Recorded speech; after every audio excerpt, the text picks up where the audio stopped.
Bem-vindos a mais uma análise aqui no Psi em Áudio. Hoje a gente vai fundo num texto que é, nossa, um verdadeiro marco, daqueles que ajudaram a moldar o pensamento psicanalítico e também o psiquiátrico, né, no século XX. Sem dúvida. Estamos falando daquela relação complexa e às vezes bem desconcertante entre a psicose paranoica e a estrutura da personalidade. Um tema que mexe com as nossas noções de normalidade, de doença. Exatamente. E a nossa fonte principal é um trabalho, olha, denso, mas assim fundamental. A tese de doutorado em medicina do Jacques Lacan, lá de 1932. Uau, 1932, bem no começo da trajetória dele. Sim, e nela ele se debruça sobre uma questão que era crucial na época. A paranoia. Ela é um desenvolvimento extremo de traços que já existem na personalidade? Tipo uma continuação? Ou ela representa uma ruptura mesmo, sabe? Uma quebra nesse desenvolvimento? E a nossa missão aqui é justamente essa, né? Tentar destrinchar as ideias centrais dessa obra para deixar tudo mais claro, mais acessível, especialmente para quem está nessa jornada da psicologia, seja na graduação, na pós, ou até estudando para concurso. Isso aí. Então vamos começar a desembrulhar isso. Qual era o nó górdio que o Lacan estava tentando desatar com essa tese? O que mais inquietava ele? Olha, a questão fundamental era a natureza mesma da paranoia. O que ela é, afinal? Seria o resultado de uma personalidade que já tinha ali uma anomalia na base e que foi se desenvolvendo? Uhum. Ou seria mais uma reação a certos eventos da vida? Ou uma terceira via, seria uma doença que surge tipo de fora e reestrutura tudo, que desvia o curso da personalidade. Muitas possibilidades. Sim. E para tentar responder, o Lacan fez um levantamento bem crítico das teorias da época.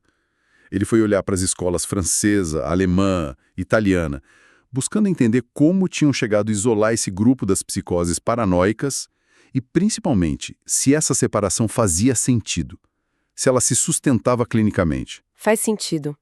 Antes de mergulhar direto na paranoia, parece mesmo essencial entender o que o Lacan considerava como personalidade, né? Imagino que não era um conceito simples nem unânime naquela época. De forma alguma. Era bem o contrário, na verdade.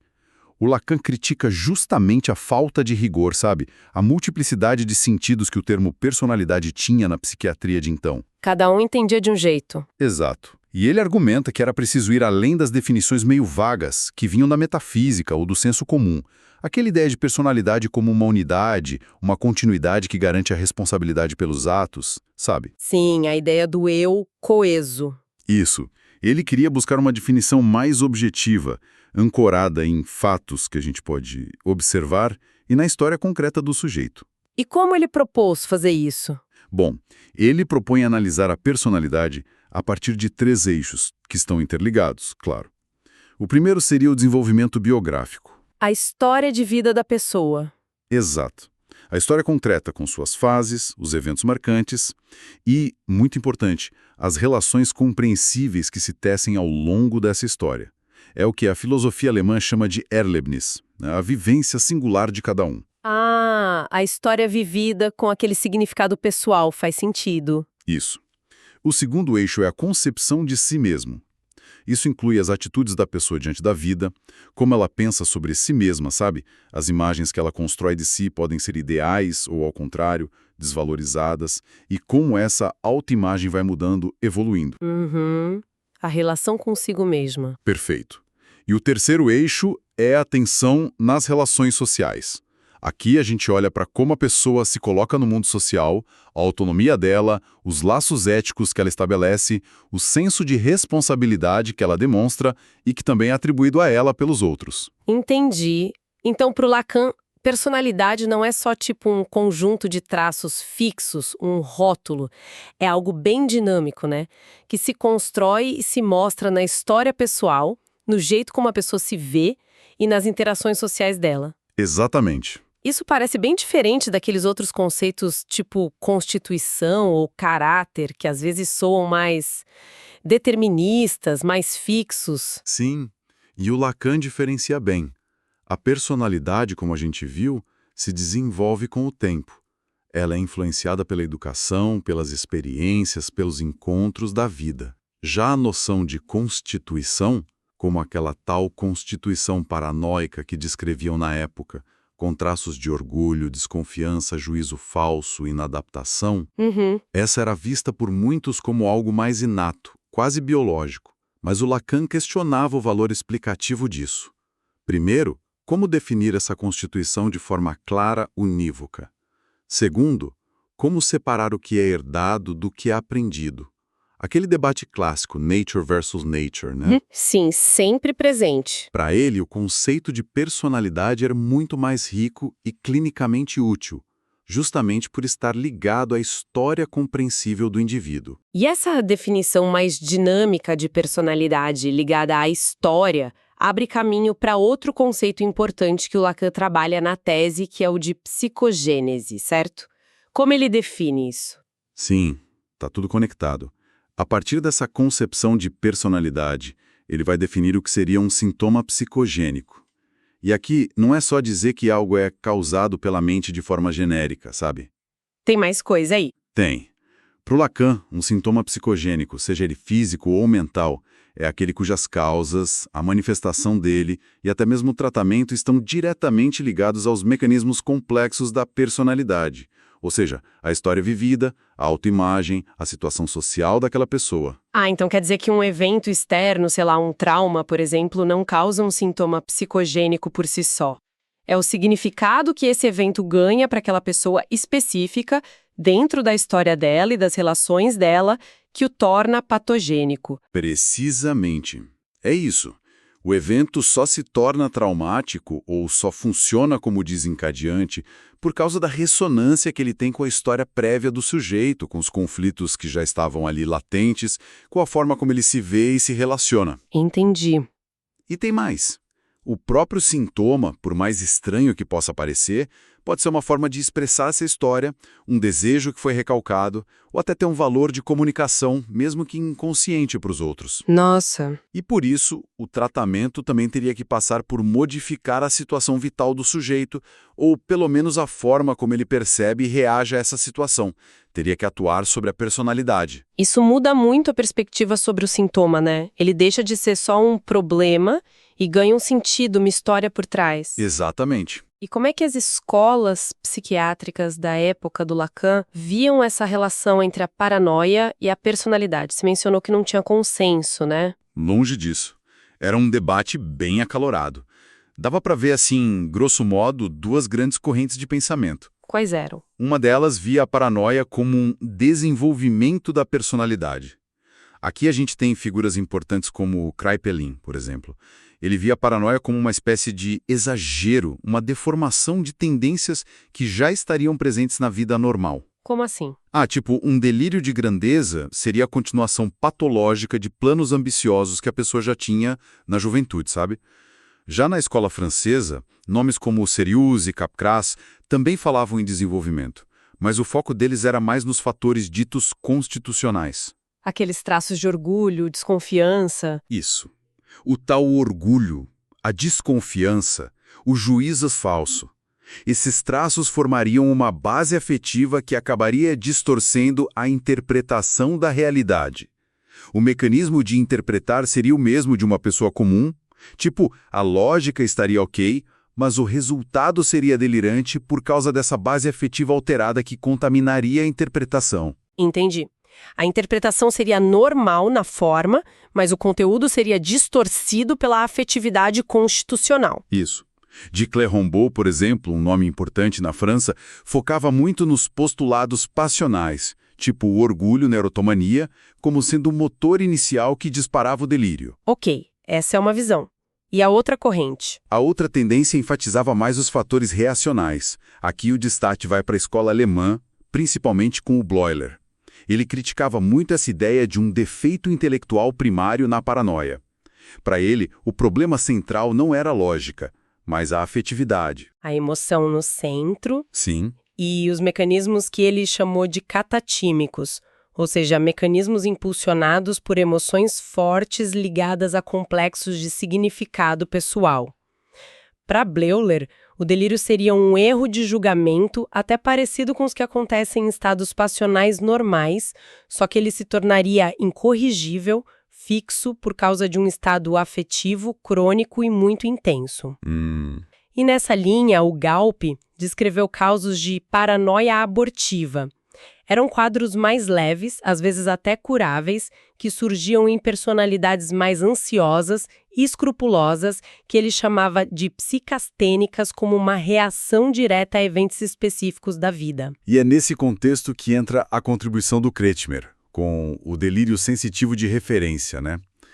Isso parece conectar vários desses pontos. A personalidade, a reação a eventos. Sim, Kretschmer é uma figura-chave nesse debate todo e ele influenciou bastante o Lacan. Ele descreveu um tipo bem específico de paranoia que estava associado a um tipo particular de personalidade, o caráter sensitivo. Caráter sensitivo. Como seria essa pessoa?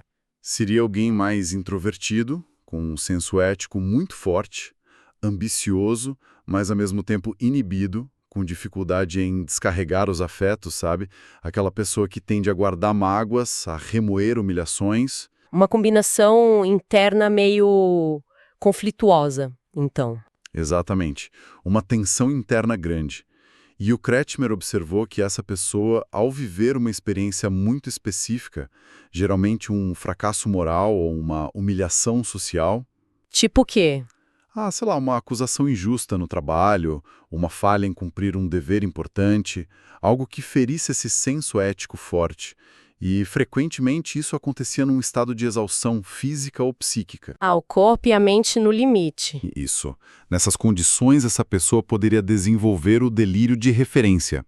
Aquela sensação de que os outros estão falando dela, observando, criticando, comentando. Entendi. É uma interação muito clara, né? Entre um tipo de personalidade específica, o sensitivo, com essa tensão entre querer e não poder, entre ambição e inibição, uma vivência específica, o fracasso humilhante, e até fatores biológicos, a exaustão. Ok, então a gente tem esse panorama, visões que focam mais no desenvolvimento interno, outras que focam mais na reação a eventos externos, e a visão do Kretschmer que integra o caráter e a vivência. Diante disso tudo, como Lacan se posiciona? Ele adere a alguma dessas escolas ou ele propõe algo novo, talvez já usando as ferramentas da psicanálise que ele começava a incorporar na época? Então, o Lacan dialoga criticamente com todas essas correntes. Ele reconhece o valor das contribuições, especialmente a do Kretschmer, que ele cita bastante, mas ele vai além, principalmente ao introduzir de forma mais sistemática os conceitos psicanalíticos, os freudianos em particular. Aí entra a psicanálise de vez. Exato. E ele propõe um tipo específico de paranoia que ele vai chamar de paranoia de autopunição. Essa ideia é desenvolvida principalmente a partir da análise super aprofundada de um caso clínico que ficou famoso depois, o caso Aimee. Aimee. Sim, uma paciente que ele acompanhou de perto depois que ela atacou uma atriz famosa lá em Paris. Paranoia de autopunição. Isso sugere que o próprio delírio, a perseguição que a pessoa sente, teria uma função ligada à culpa. É isso. Exatamente essa ideia central. Para Lacan, essa forma de psicose paranoica estaria ligada, assim, à articulação de 3 elementos principais. Primeiro, mecanismos de autopunição? A autopunição. Isso remete direto ao conceito freudiano de superego, né? Aquela instância psíquica que internaliza as proibições, as exigências morais e funciona como um juiz interno. Nesses casos de paranoia de autopunição, essa instância seria particularmente severa, muito cruel, gerando um sentimento de culpa inconsciente fortíssimo. E o Lacan observa que, frequentemente, a personalidade prévia desses sujeitos já mostrava traços dessa tendência, tipo escrúpulos exagerados, um altruísmo quase sacrificial, dificuldades em relações mais íntimas que contrastavam com uma dedicação enorme a causas sociais abstratas. É como se existisse uma necessidade interna de ser punido de alguma forma. Exato. Como se a punição fosse, paradoxalmente, um alívio para essa culpa insuportável. O segundo elemento são os conflitos vitais não resolvidos. Conflitos da vida. Sim, e muitas vezes com raízes lá na história infantil e na sexualidade entendida no sentido amplo freudiano, né? Das relações de objeto, das identificações, conflitos muito intensos e mal elaborados com figuras parentais ou com irmãos, por exemplo, seriam cruciais. Certo. E o Lacan, seguindo Freud nisso, também aponta para a dinâmica da homossexualidade latente ou reprimida como um fator importante em alguns casos de paranoia persecutória. Ele usa aquele mecanismo freudiano para explicar: eu amo, isso é recalcado, e vira o oposto. Eu odeio, isso é projetado no outro, ele me odeia. O perseguidor, no fundo, seria um objeto de amor que foi transformado em odiado e projetado no mundo externo. Que complexo. E o terceiro elemento seria o gatilho, o que dispara tudo. Sim, os eventos desencadeantes podem ser traumas afetivos, claro, frustrações grandes na profissão, no amor, perdas importantes, mas às vezes podem ser até distúrbios orgânicos menores. Uma doença, um cansaço extremo, que funcionam como a gota d'água, sabe? Desestabilizam uma personalidade que já estava fragilizada por essa dinâmica de autopunição e pelos conflitos que estavam ali meio adormecidos. E aplicando isso ao caso Aimee, que você mencionou, como essa dinâmica toda se manifestou nela? Ela atacou uma atriz, né? Como isso se conecta com autopunição, conflitos? Então, Lacan mostra como a personalidade prévia da Aimee, que tinha traços que lembravam o caráter sensitivo do Kretschmer e também a psicastenia, era idealista, com dificuldades nos laços íntimos, estava marcada por um conflito muito forte e não resolvido com a irmã mais velha. A irmã? Sim, uma figura que para ela condensava questões de rivalidade, mas também de uma maternidade idealizada e que ela sentia como frustrada para si mesma. Além disso, havia uma dinâmica fortíssima de autopunição, ligada a culpas inconscientes que vinham de antes. E a atriz? Porque A ela... atriz famosa se tornou o alvo do delírio persecutório, porque para Aimee, ela funcionava como um substituto simbólico, representava de forma condensada essas figuras do conflito interno dela, a irmã, talvez outras mulheres idealizadas, contra as quais ela se sentia em dívida ou em rivalidade. Entendi. A atriz virou um receptáculo dessas projeções. Exato. E o ato agressivo, o ataque físico, foi a passagem ao ato que, e aqui está o paradoxo, trouxe um alívio temporário para a tensão delirante. Por quê? Porque ao ser presa, ao ser reconhecida como doente, a Aimee encontrou, mesmo que de forma totalmente distorcida, a punição que ela inconscientemente buscava. Nossa. E essa satisfação da necessidade de punição levou a uma atenuação, pelo menos temporária, dos sintomas psicóticos dela. Que reviravolta impressionante. O ato agressivo como uma forma de cura paradoxal, por satisfazer a necessidade de punição. Isso é fascinante. Mostra que o delírio, mesmo mais bizarro, não é só um erro de lógica, né? Ele tem uma estrutura, ele tem um sentido humano que pode ser decifrado se a gente conseguir conectar com a história e os conflitos daquela pessoa. Exatamente. Essa é uma das grandes mensagens da tese, eu acho. Essa busca pela compreensão da psicose, por encontrar a lógica interna e o sentido humano por trás das manifestações que parecem, à primeira vista, completamente sem sentido. E o Lacan também questiona aquela ideia mais antiga de que na paranoia a lógica estaria preservada. Não. Ele aponta para alterações mais profundas na própria experiência do sujeito. Sim, ele critica essa visão meio simplista de que só o conteúdo do pensamento estaria alterado, mas a forma lógica continuaria intacta. O Lacan observa, tanto no discurso dos pacientes, quanto nas experiências que eles relatavam, a influência de estados meio oníricos, de sonho ou semissonho, mesmo durante a vigília. Uhum. Além de perturbações na própria percepção da realidade, sentimentos de estranheza, de desrealização, que lembravam o que se descrevia na época como psicastenia. Então não é só o pensamento, a percepção também estaria alterada. Sim. E mais, ele aponta para o que considera falhas na aplicação do princípio de não contradição no discurso delirante. E também o uso frequente de uma coisa que ele chama de identificação iterativa. Identificação iterativa. O que seria isso exatamente? Seria a tendência que o paciente tem de ver diferentes perseguidores, pode ser o chefe, o vizinho, uma figura pública qualquer, como se todos eles fossem, no fundo, representantes da mesma entidade, do mesmo protótipo original do conflito dele. Ah, como se várias pessoas diferentes encarnassem a mesma ameaça fundamental. talvez ligada a uma figura lá do passado, tipo um pai, uma mãe. Exatamente, é como se a mesma essência persecutória fosse sendo projetada em múltiplas figuras diferentes ao longo do tempo. Para o Lacan, isso indicaria que no delírio estão operando formas de pensamento que ele chama de pré-lógicas, mais próximas do funcionamento do inconsciente ou do pensamento infantil, que não seguem tão estritamente a lógica formal aristotélica do ou é A ou é B. Entendi. Então a psicose talvez não seja só uma questão de ter crenças falsas, mas envolveria uma alteração mais estrutural mesmo na forma como a pessoa organiza a experiência dela, como ela pensa as relações, como ela se situa no mundo, uma mudança na própria tessitura da subjetividade. Essa é uma das direções que o pensamento do Lacan já aponta nessa tese inicial de 32 e que ele vai desenvolver muito mais de formas bem mais complexas ao longo de toda a obra dele. A ideia de que a psicose implica uma estrutura subjetiva particular com suas próprias leis de funcionamento. Uau! Que percurso a gente fez!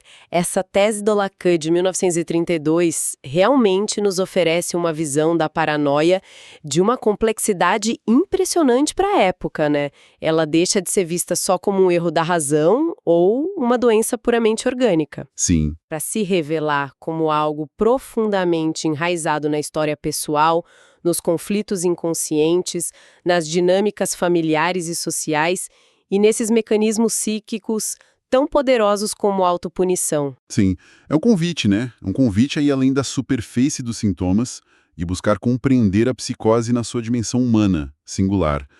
O Lacan enfatiza a importância decisiva dos conflitos inconscientes, da história infantil, da sexualidade naquele sentido amplo, das relações objetais e das identificações e também das relações sociais na constituição da paranoia. É uma abordagem que, mesmo ali nos primórdios da obra dele, já valoriza imensamente a singularidade de cada caso. E isso nos deixa com uma questão importante para refletir, né? Especialmente para quem estuda ou trabalha com psicologia. Se a psicose tem essa ligação tão íntima com a estrutura da personalidade e com conflitos que, de certa forma, tocam a todos nós, culpa, desejo, rivalidade, a busca por reconhecimento, como isso desafia as nossas concepções sobre responsabilidade, sobre os limites que talvez sejam mais fluidos do que a gente pensa entre normalidade e patologia, e sobre a própria ideia de um eu coeso, unificado. São perguntas fundamentais, sem dúvida. Perguntas que a psiquiatria, a psicologia, a psicanálise continuam a enfrentar até hoje. E a leitura dessa tese do Lacan, mesmo sendo antiga, ajuda muito a colocar essas questões em perspectiva, tanto histórica quanto conceitual. Com certeza. Esperamos que esta análise tenha ajudado a iluminar um pouco alguns desses conceitos tão ricos e, sim, desafiadores da psicopatologia e do pensamento lacaniano inicial. Para continuar explorando esse universo fascinante da psicologia e da psicanálise, não deixe de seguir o canal Psi em Áudio.